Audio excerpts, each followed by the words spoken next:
In today's video, I'm going to show you a shocking new way to zap bugs. I'll go ahead and see myself out after that dad joke, but anyway, that is correct, gentlemen. Today I'm showcasing one of the most rage-inducing, heart-stopping, wanna-kill-a-motherfucker builds I have ever created. Now, I had a few ideas for what to name this build, one of which was the Electrician, but I didn't have a good ring to it, so the alternatives I had was either the Bug Zapper. Actually, that was about it. That's the only two I could come up with. But if you have a better one, be sure to comment down below what to name this build. Not very many shocking names I could think of. Either way, let's jump right into the build and the requirements I made to torture myself for 5 hours with it. Let's start off with the guns. For the primary, we have the only electrical weapon we have, the ARC-12 Blitzer. Description states that this shotgun blasts a wide burst of high voltage electricity that arcs between all units, enemies or otherwise, within range. Yeah, no it fucking doesn't. Literally only connects to 2 targets, rarely kills both. Hell, half the time it doesn't even kill one, but I'm getting ahead of myself here. For our secondary, we are going to be running the grenade pistol to blow up bug holes. Then our grenade is going to be the stun grenade, because trust me, you're going to need it. Then for our drip, you can run any armor that protects against arc damage. To remain in character though, I went with the EX-03 Prototype 3, because it was the only full set I owned. Now with that out of the way, let me tell you why you cannot run this on the automatons. And it is because of one very specific enemy. It's not the Hulks, it's not the tanks, it's the damn gunships. And that's because these fuckers will fly past 35 meters in the sky, which 35 meters is now the maximum distance for the arc thrower to land ever since the last patch. So you literally have no way to kill them, and they have a metric shit ton of ways to kill you. So we're just focusing on the bugs for this video. Let's begin our journey, shall we? Level 1. Evac civilians. Now, as for our stratagems we're going to be using for this run, the 2 non-negotiables are going to be the arc thrower and the Tesla tower, or the bug zapper as I like to call it. Now, for your other 2 stratagems, I will only permit you to use either the jump pack, the shield pack, the EMS strike, or the mortar strike.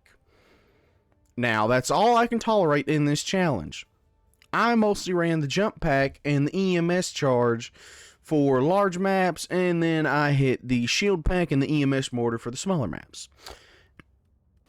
Overall, level 1 was extremely uneventful. I did manage to electrocute this guy, but I'm sure he was just a janitor, so no major loss.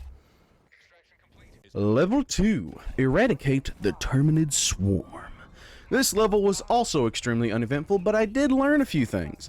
The Arc Blitzer and the Arc Thrower are so insanely inconsistent that unless you have a clear line of sight of your target, it will not connect. And on top of that, if the bugs are too close to you, the arcs will not connect and you'll get your shit shredded. Either way, I finished off these bugs and I left. As for level 3, we will eradicate another Terminid Swarm.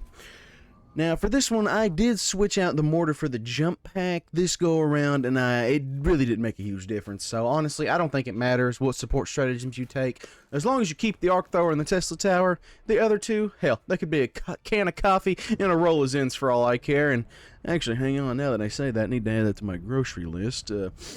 But I posted up on a couple of rocky mounts and just kept zapping till I finished this mission, and then I left. Mission 2 of level 3 was Evac priority personnel. This shit was extremely uneventful again, until the last moment, that is, when my friend joined the game unannounced, and you should know, I do not like surprises. And then I left again. Level 4. Mission 1, launch the nuke. The only thing I learned on this mission was how much I despise stalkers. These predator-looking motherfuckers will circle you and jump your ass like you're a toddler in a dimly lit alley.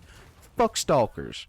I retrieved my codes, made my way to the nuke, launched that shit onto what I could only assume had to be a priority military target, and then I left. As for Mission 2 of Level 4, we had to evac civilians again. Now, not much happened this go-around. I loaded this artillery cannon because if you don't load the SEAF artillery cannons, you hate freedom, and I'm going to report you for treason. I found this supercharger here, and they weren't lying when they said they were super. Although, that fucker couldn't take an explosive shot from the good old arty cannon. I tell you that, boy. I then refrained from my primal urges and allowed the civilians to board the shuttle. I then left. Now on to level 5. Mission 1, eradicate the swarm. This shit was stressful, and I was for sure this was going to be the end of our run. Because turns out the hunters can dodge electricity, apparently. But I did manage to complete this mission, and then I got the fuck off that rock. Mission 2 of level 5 was retrieve the valuable data. I dropped in here, called my zapper down, got my valuable data, delivered said data, then was immediately reminded why I can't have nice things by the hunters. Also, the arc thrower only works when they are beyond 5 yards. Quick caveat. And then I left. Mission 3, conduct geological survey. Now, to be fair, I don't care what you think is the hardest or the easiest part about this run. I'm going to go ahead and tell you the stalkers are the scariest fucking thing I have ever had to deal with when all I have is a glorified fly swatter in my hands, okay? Also, I'm telling you, these fuckers are tankier when they are invisible. I don't know if this is a conspiracy or if this is in the notes or if this is in the files or what, but I swear to you, they take more damage when they're invisible. They are literally a fucking predator. Look at their mouths. Look at it. Look at the things. It's a predator. It's a fucking... Where's Arnold? Okay. Like, there's no way that I'm just gonna zap this guy in the mouth 48 times before he croaks over. Okay, I actually counted it. It was one shot from the blitzer, and it was 14 shots with the arc thrower. But you still get my point. That's a lot of fucking shots, because you gotta charge it and yada yada yada, whatever. Nobody cares. I was more worried about killing these fuckers than I was stealing these minerals. So, called some good old-fashioned flaming hot liberty on their little base, and wait, did you hear that?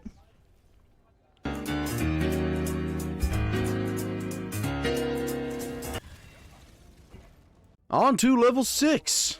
Mission 1, search and destroy. This one went a lot smoother than I had anticipated.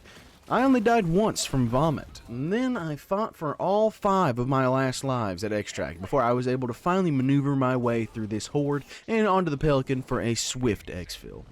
Mission 2 of level 6, we had to retrieve more valuable data. Fucking stalker came in, triple swiped me like I just pulled the thunder gun out of the box in COD Zombies, that little fucker. After a painfully long journey, I got the hard drive to the local relay and then was interrupted by not 1, but then 2 Bile Titans. Which I will go ahead and preface this. It was something I had not prepared for. Similar to the gunships on the automaton front, I had no idea if the arc thrower had the ability to kill them in a timely manner. I knew I could kill them.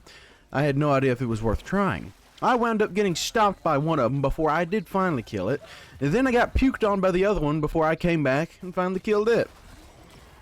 And in conclusion on that theory, it is tedious and it is a pain in the ass, but you can kill Bile Titans with the arc thrower. And then I got sliced up by more hunters before I left for exfil, to which I swiftly defended before I left. Level 6, Mission 3, Emergency Evacuation. I'm gonna keep it a buck, boys. I didn't survive this one. Death 1, got puked on. And then everything else was going smoothly. That is, until I saw Shrieker Nest. Now, if you remember last video, we need to get rid of these. Okay. You remember the pyro video? You know. We have to destroy that.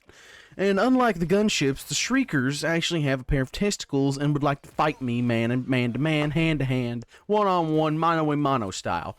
So I was able to fend off most of them while I called in a good old-fashioned nuclear freedom on their homes. Then apparently I woke up a Bile Titan from inside the planet itself, and then a fucking hunter killed me.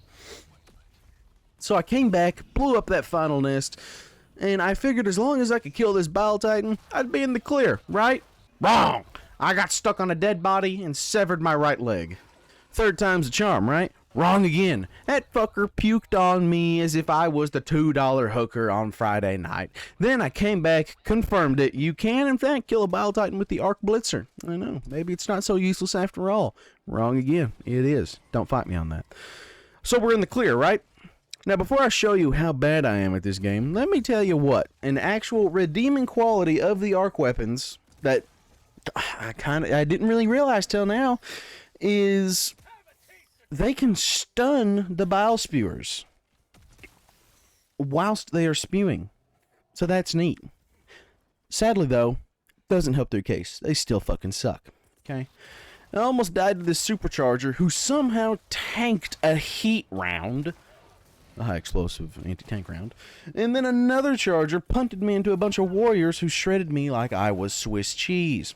Then apparently I lost all my balance and fucked up my equilibrium to such an extent that a 3-inch decline from concrete to dirt forced me to go limp, and then I was melted by this spewer. And that was the end of that. Yeah, that's about it, boys. Perhaps one day I'll be able to craft a build that not only makes sense and is fun to use, but is also powerful enough to make it to level 9. We'll see about that one day, though. As far as the Bug Zapper build, I recommend you consult your teammates before testing this out and make sure to invest in some life insurance. Anyway, with that out of the way, I'd like to thank you all for getting me to 100 subscribers. It really does mean the world to me. And thank you for watching. Have a wonderful day.